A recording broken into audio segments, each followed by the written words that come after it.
10 de octubre de 1979, Unión de Repúblicas Socialistas Soviéticas, pueblo de Elyotovo, en Osetia del Norte. Al llegar al restaurante Sofía tras la señal, los agentes vieron una escena aterradora. En el salón de banquetes, entre mesas volcadas, sillas rotas y platos rotos, yacían los cadáveres de 8 mujeres y hombres. Por todas partes se veían rastros de sangre y casquillos de armas de fuego. El salón parecía un lugar de ejecución. ¿Quién fue el verdugo que trató a la gente con tanta crueldad y sangre fría, y con qué propósito? Hablaremos de esto con más detalle hoy.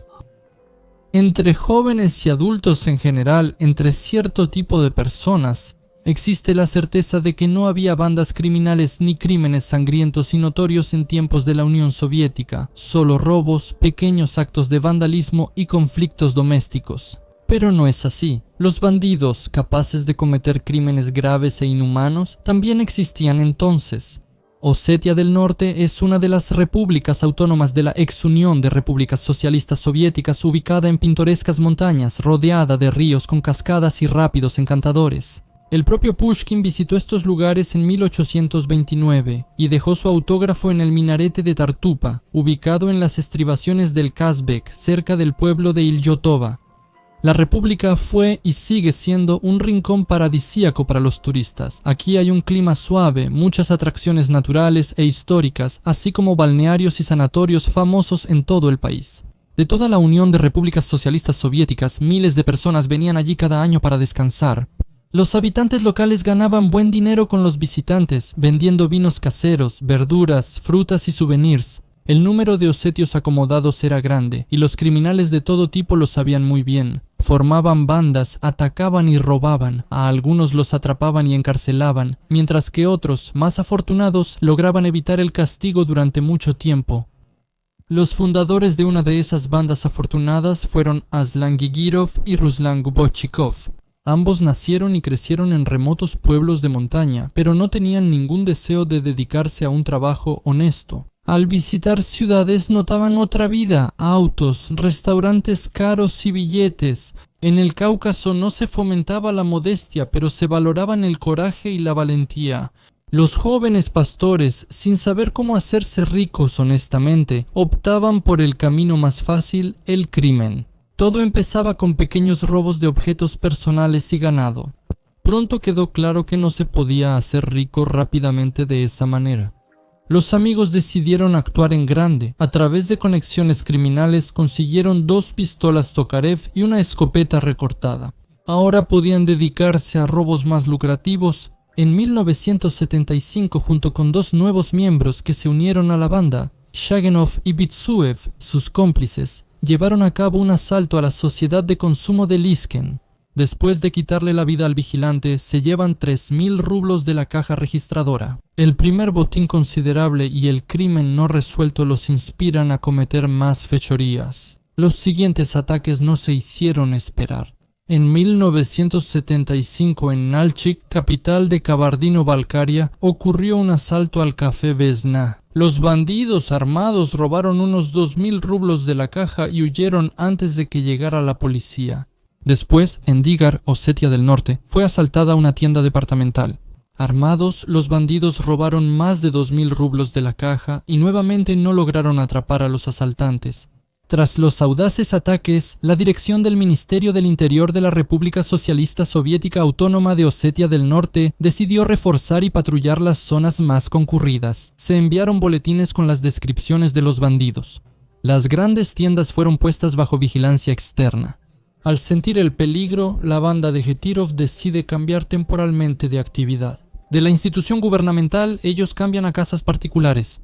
Uno de estos es la propiedad del conocido y adinerado presidente del Sovyet Mirsuyev en el pueblo de Kizburun, en Kabardino-Balkaria. Armados con pistolas y una escopeta recortada, los ladrones intentaron entrar cerca de la medianoche, pero el dueño, alertado, los recibió a tiros. En el Cáucaso, casi todas las casas tienen armas de fuego, escopetas y carabinas de caza. Y eso es solo lo que está registrado. Es una tradición muy antigua. En el tiroteo, la esposa de Mirsuyev resultó gravemente herida y posteriormente quedó discapacitada. Los bandidos, al asustarse por la llegada de los hermanos del dueño de la casa que vinieron a ayudar, no quisieron tentar a la suerte y abandonaron apresuradamente el lugar del crimen. Sin llevar a cabo lo planeado, Mirzuyev juró encontrarlos y vengarse con una venganza de sangre. Sus hermanos y familiares hicieron todo lo posible para identificar a los atacantes. La familia Mirzuyev era bien conocida en la región por tener las conexiones y la influencia necesarias en los círculos de poder de la República. Considerando las tradiciones caucásicas y el temperamento apasionado, era seguro que los bandidos lo pagarían caro, y si eran capturados difícilmente vivirían hasta el juicio. Asustados por la venganza de los Gegirov y los Gubochikov, pensaron cómo evitarla, pues ahora también los buscaba la policía. A Gegirov se le ocurrió una gran idea: cometer un pequeño robo y dejarse atrapar a propósito. Al ir a prisión por poco tiempo, evitarían la venganza y se protegerían, mientras la gente los olvidaría. Y pronto los atrapan robando un par de caballos del Koljós. Al confesar y arrepentirse, reciben sentencia corta y los envían juntos a una colonia. Los cómplices cumplen con las reglas, sin mostrar su carácter agresivo y sin llamar demasiado la atención de la administración. Ahí conocen a otro recluso, Jabala Osmanov. Resultó ser tan canalla como ellos y compartía completamente su visión de la vida. En el verano de 1978, después de cumplir completamente su condena, salen en libertad. Medio año después, también sale Osmanov.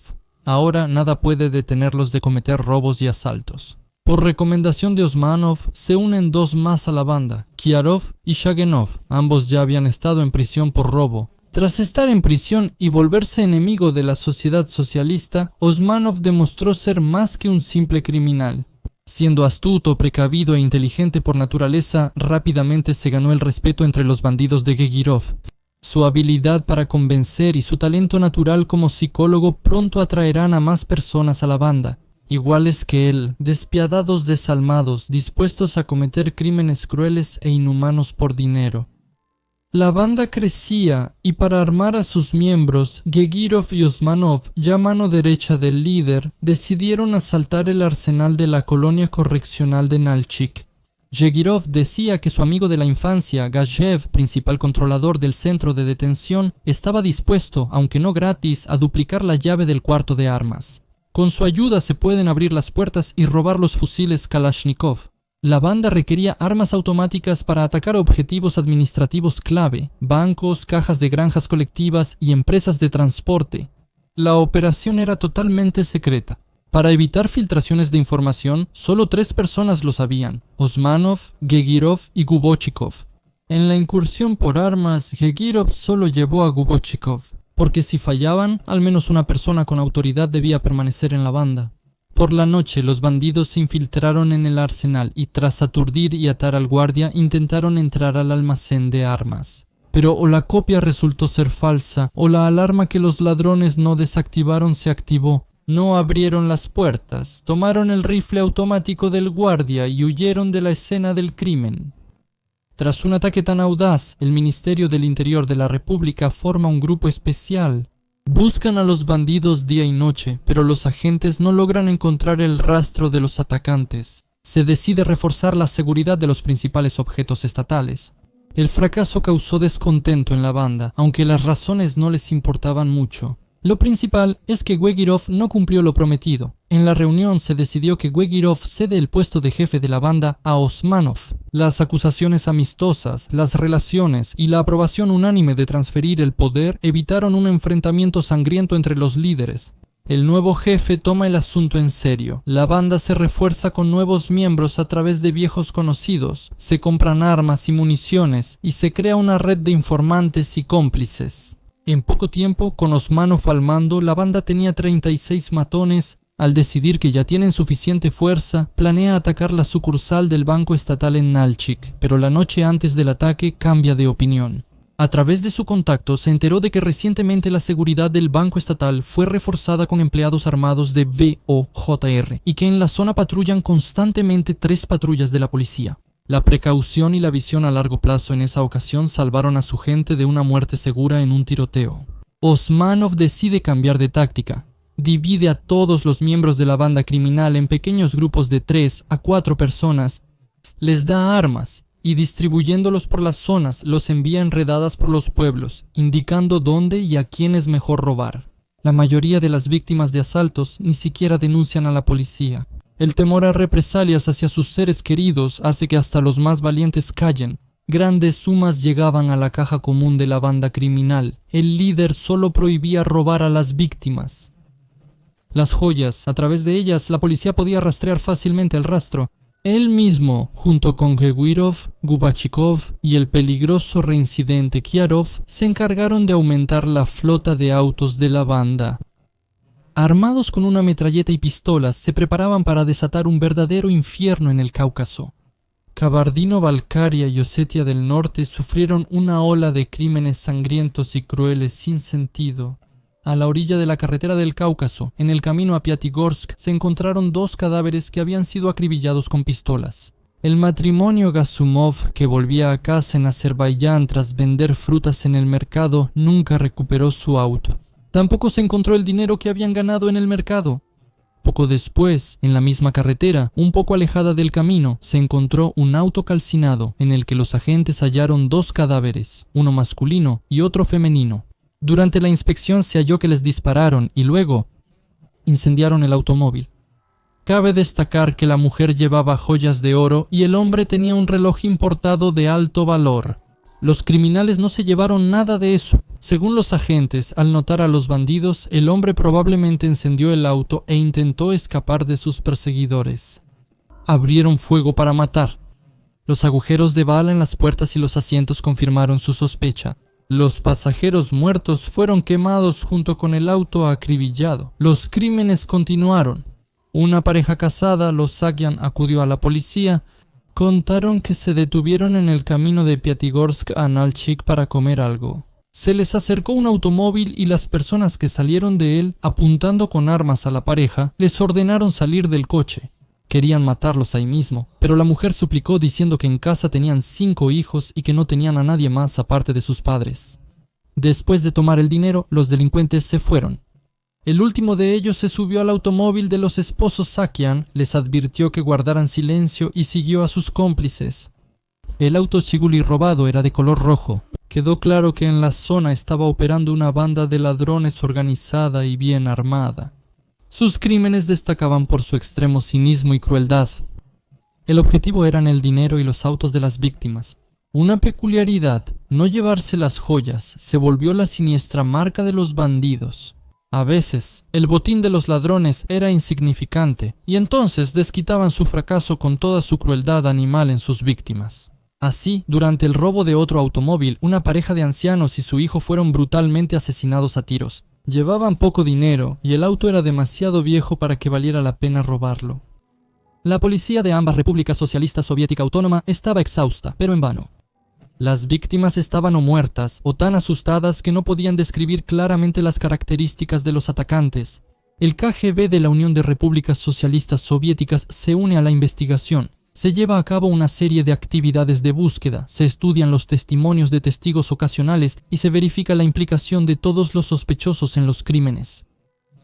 Los agentes de seguridad estatales no podrán encontrar a la banda sangrienta. La noche del 10 de octubre de 1979, un hombre entra tambaleándose en la sala de urgencias del hospital del pueblo de Ilhotovo y gritando «¡Ayuda! ¡Nos dispararon!» cae al suelo de piedra. Al acercarse a él, la enfermera nota varias manchas de sangre en su ropa. Son marcas de balas. «En el restaurante Sofía, disparos, llamen a la policía», susurra el desconocido cada vez más débil. Un grupo de respuesta rápida y ambulancias salen de inmediato al restaurante. Sofía era uno de los restaurantes más famosos y prestigiosos de la República Autónoma Socialista Soviética de Osetia del Norte. Ubicado en un lugar pintoresco al pie de las cumbres del Kazbek, era un lugar favorito de descanso para la élite del partido local y personas respetadas de la región. Fiestas, bodas y aniversarios reunían a muchos invitados, quienes no eran precisamente pobres. A veces se pasaban de copas y ocurrían conflictos, incluso peleas. Pero, ¿qué pudo haber pasado esta vez? A los policías les quedó claro desde que entraron, aquí había habido mucha tensión, y no por el vino que se tomó. En los escalones del restaurante había un cadáver con varias heridas de bala. Más adelante, un perro también yacía, aparentemente el primero en ser alcanzado. El vigilante, al oír los ladridos, corrió y fue acribillado con un arma automática, muriendo al instante. El teniente primero sacó la pistola de la funda y los demás que llegaron hicieron lo mismo. Los atacantes pudieron preparar una emboscada. Cuiden las armas. Entraron al restaurante preparados para todo, relata Taimuras Batagov, jefe del Ministerio del Interior de la República Socialista Soviética Autónoma de Osetia del Norte. El salón del restaurante parecía después de una batalla. Había mesas volteadas por todas partes, sillas rotas y vajilla destrozada. Había manchas de sangre fresca en el suelo, paredes y manteles, y casquillos de ametralladora y pistola por todas partes. Los criminales no ahorraron balas. Hombres y mujeres yacen en distintas posiciones. Algunos intentaron huir, pero fueron alcanzados por ráfagas de ametralladora. Otros quedaron junto a las sillas de las que cayeron muertos por heridas mortales. Vi a una mujer en la esquina. Sima Zilikova era la directora del comedor público del distrito en Nalchik. Su cuerpo sin vida estaba acribillado a balazos, le dispararon en cruz y la remataron en la cabeza. A todos los que aún mostraban signos de vida les dieron el tiro de gracia. Parecía que estábamos en un sitio de ejecución, donde cada uno recibió su sentencia y fue ejecutada con frialdad y precisión. Al inspeccionar el patio del restaurante, los agentes encontraron a una mujer en un automóvil. Recibió 3 heridas de bala, pero su cuerpo fuerte aún luchaba por la vida. La ambulancia la llevó de inmediato al hospital y, a pesar de su grave estado, sobrevivió. Arrinatoyeva, así se llamaba la joven que esa noche engañó a la misma muerte. Cuando pudo hablar, contó los detalles escalofriantes de esa noche en el restaurante. Mi esposo y yo llegamos al restaurante de los últimos. Se ponchó una llanta y la cambiamos. No habían pasado ni 10 minutos desde el primer brindis, cuando de repente se escucharon gritos y disparos en la calle. Los hombres se levantaron, alguien apagó la luz y 3 siluetas masculinas aparecieron en la puerta. Al irrumpir, comenzaron a disparar al azar. Uno, que ya había estado aquí, halló el interruptor de luz. Después comenzaron a disparar apuntando. Me levanté de mi lugar y corrí hacia la cocina, pero no alcancé a llegar. Algo me golpeó fuerte en el hombro, luego en el costado. Al caer me quedé tirada, fingiendo estar muerta. Alrededor se escuchaban gritos y disparos. Junto a mí cayó Sima y escuché cómo suplicaba que se llevaran el dinero y las joyas, pero que le perdonaran la vida. Uno de los asaltantes gritó: «¡Todavía estás viva!». Después sonó una ráfaga de ametralladora y Sima quedó en silencio. No recuerdo cuánto tiempo duró todo este infierno. Escuchaba los pasos tranquilos de los bandidos. Verificaban si alguien seguía con vida. Me patearon, pero no me moví y ya escuché la voz de uno de ellos. Al fondo del salón se oyó un gemido y enseguida un disparo. Los criminales remataban a los sobrevivientes. Sentía cómo me abandonaban las fuerzas. Los asaltantes, al asegurarse de que no quedaba nadie con vida, se fueron tranquilamente. Me arrastré lentamente hacia la salida, aún con la esperanza de que mi esposo Kazbek hubiera sobrevivido. En la terraza lo vi, aún respiraba cuando me acerqué arrastrándome hacia él y llorando abracé su cuerpo con mis brazos. Falleció sin recuperar la conciencia justo en mis brazos. Reuniendo las fuerzas que me quedaban, me arrastré hasta el auto más cercano. Subí al asiento y apoyé la cabeza en el claxon, esperando que alguien escuchara el sonido de la bocina. Después de eso perdí el conocimiento. El segundo sobreviviente de esta masacre es Arslan Girgiev.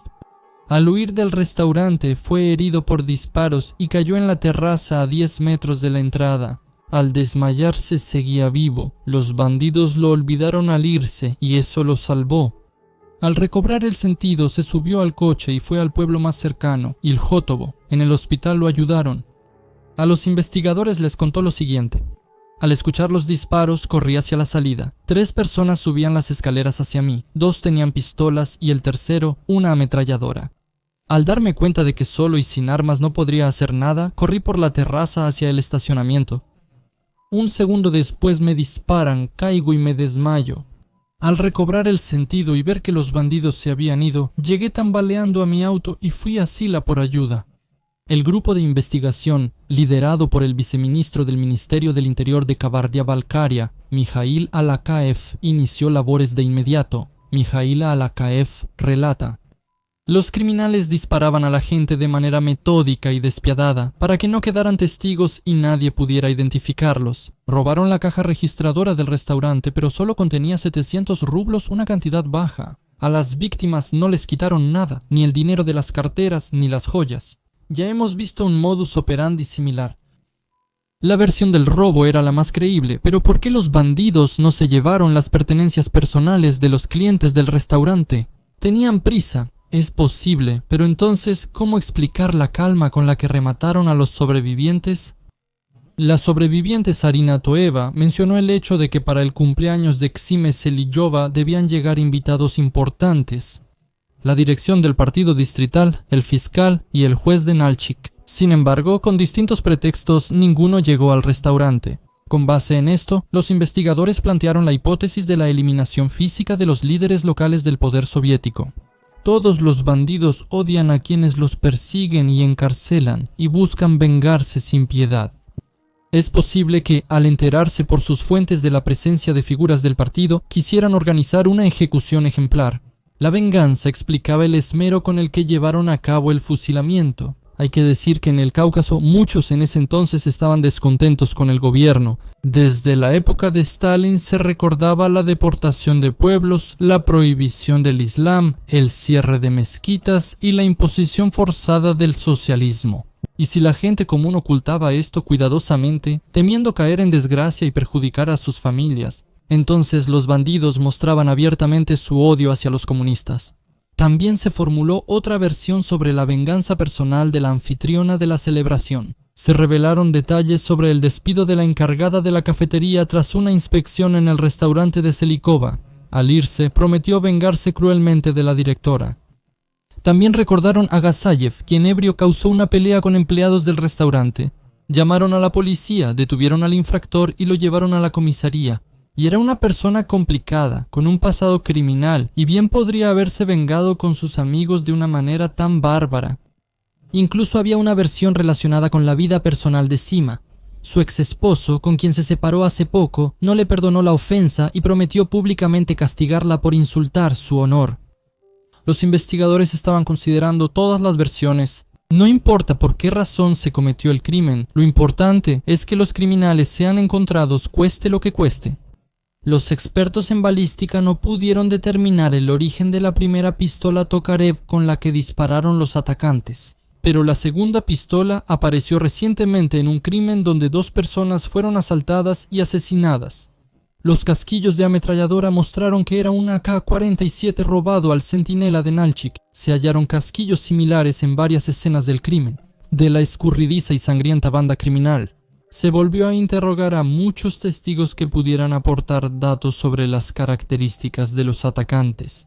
Las descripciones que dieron coincidían con los retratos elaborados por los sobrevivientes Además, Yirgiev, que salió corriendo del restaurante, alcanzó a notar que en la entrada había un Shiguli rojo y que no pertenecía a ninguno de los invitados. Entonces, en ese auto llegaron los delincuentes.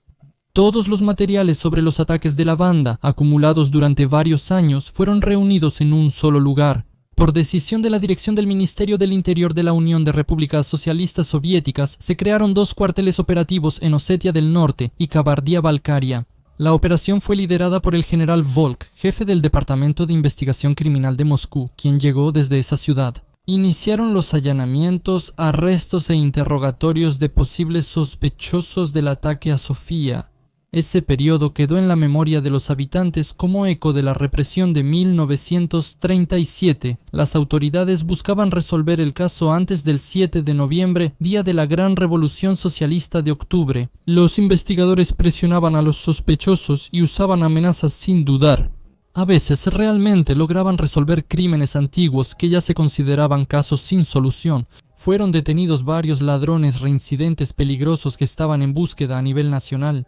Los agentes incautaron muchas armas no registradas que se habían guardado desde la Gran Guerra Patria. Con frecuencia detenían a inocentes que debían pasar largo tiempo en el centro de detención preventiva hasta demostrar su no implicación.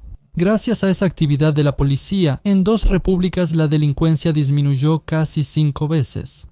Sin embargo, Moscú envió una orden secreta a los cuarteles para capturar a la banda antes del 7 de noviembre, vivos o muertos. Pero por más que lo intentaron, los agentes de la policía y la KGB no pudieron encontrar ninguna pista.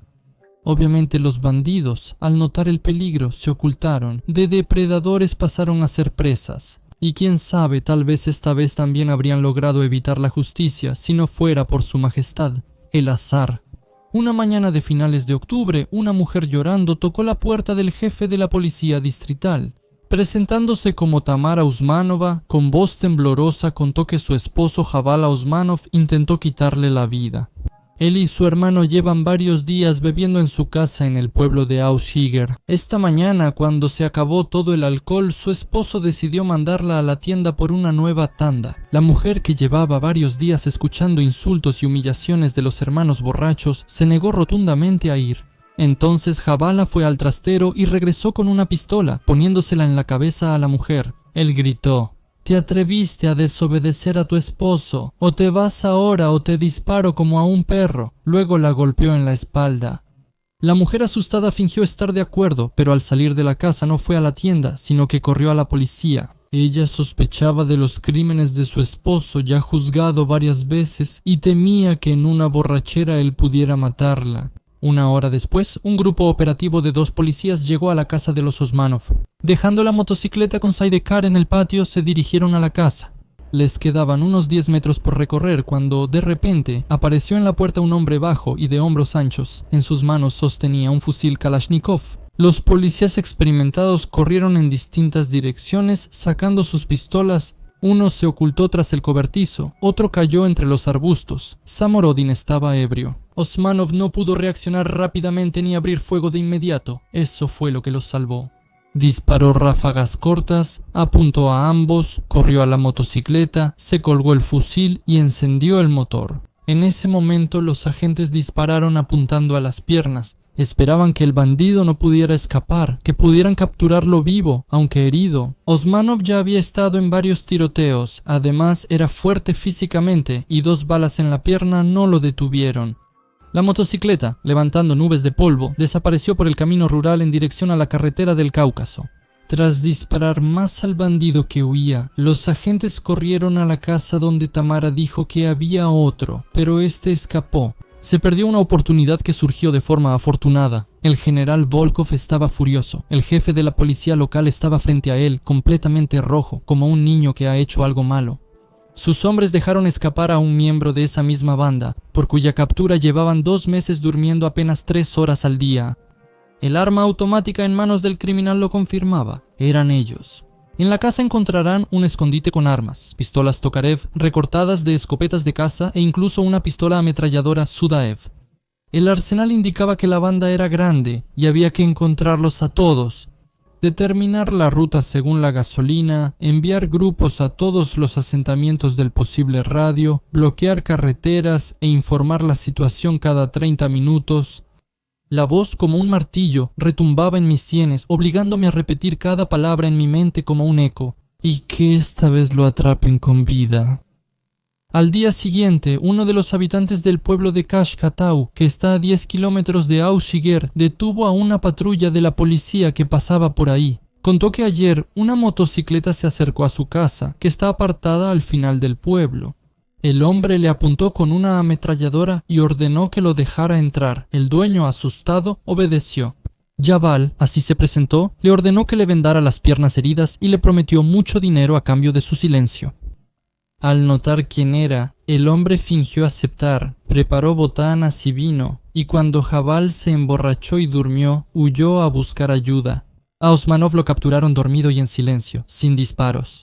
En el hospital donde lo internaron, pusieron guardia las 24 horas. Nadie del personal sabía quién era, de dónde venía, ni qué le había pasado. Al principio lo negó todo, pero, acorralado por pruebas irrefutables, empezó a hablar. Delató a todos los cómplices de la masacre en el restaurante y contó para qué se cometió el crimen. Según él, solo necesitaban el dinero. ¿Por qué mataron a inocentes? Porque no dejaban testigos, nada personal. En unos días, Gegwirov, Gubochikov y Kiarov fueron encontrados y arrestados. Ellos, a su vez, delataron a otros miembros de la banda. Un total de 20 personas acabaron tras las rejas, aunque después se supo que no encontraron a todos. La investigación de este caso duró 2 años. Los investigadores registraron más de 50 crímenes con participación de los osmanovitas. Los acusados no admitían su culpa rápidamente, y cada crimen debía probarse cuidadosamente con testigos y quienes lo presenciaron. El caso se complicaba aún más porque las víctimas directas y sus familiares recibían amenazas y advertencias. Los bandidos que seguían libres prometían vengarse por sus cómplices. El caso clasificado de la banda de Osman casi no fue cubierto por los medios de comunicación. Todos los materiales se mantenían bajo el más estricto secreto. Se decidió que el juicio contra Osmanov, Gegirov, Gubochikov y Kiarov se llevaría a cabo en una sesión cerrada en Vladimir. Ningún juez local se atrevió a sentenciar a los cabecillas. Todos temían la venganza de los que seguían en libertad. Una unidad especial de la KGB de la Unión de Repúblicas Socialistas Soviéticas se encargaba del transporte y custodia de los condenados. Un vagón blindado sin ventanas, parte de un tren especial, llevó a los acusados en la primavera de 1981 al centro de detención de Vladimir. Al comenzar la audiencia, el tribunal estaba rodeado por 2 cordones de soldados y agentes de la KGB, al menos 300 personas. 2 vehículos blindados se detuvieron en la entrada y más de 100 policías estaban en alerta dentro del edificio. Revisaban a residentes y visitantes en estaciones de tren y aeropuerto. Cualquier sospecha llevaba a una detención inmediata. A los 4 cabecillas los condenaron a fusilamiento. La sentencia fue ejecutada. Los demás miembros de la banda recibieron de 10 a 15 años de prisión. Kabardia-Balkaria y la RSS de Osetia del Norte pudieron respirar tranquilas. Los crímenes inhumanos y sangrientos cesaron. Los agentes siguieron capturando durante varios años a los miembros sobrevivientes de la banda de Osman. El restaurante Sofía, de ser una joya del Cáucaso, se convirtió en un terrible lugar de ejecución de personas inocentes. Casi no había visitantes. Las autoridades locales decidieron cerrarlo. Durante mucho tiempo, en el escalón donde corrió sangre, se oían disparos y la gente llevaba flores frescas. Se decidió demoler el restaurante rápidamente. Hasta el minarete de Tartubsky, que evocaba la Horda de Oro, colapsó casi hasta los cimientos tras los tristes sucesos de 1979. Aunque el caso del tiroteo en el restaurante Sofía fue silenciado, el escritor y publicista Damir Daurov reunió durante mucho tiempo todos los detalles conocidos de ese suceso. 30 años después, él escribirá una narración documental sobre la masacre de San Tartub, que será publicada en ruso y en osetio.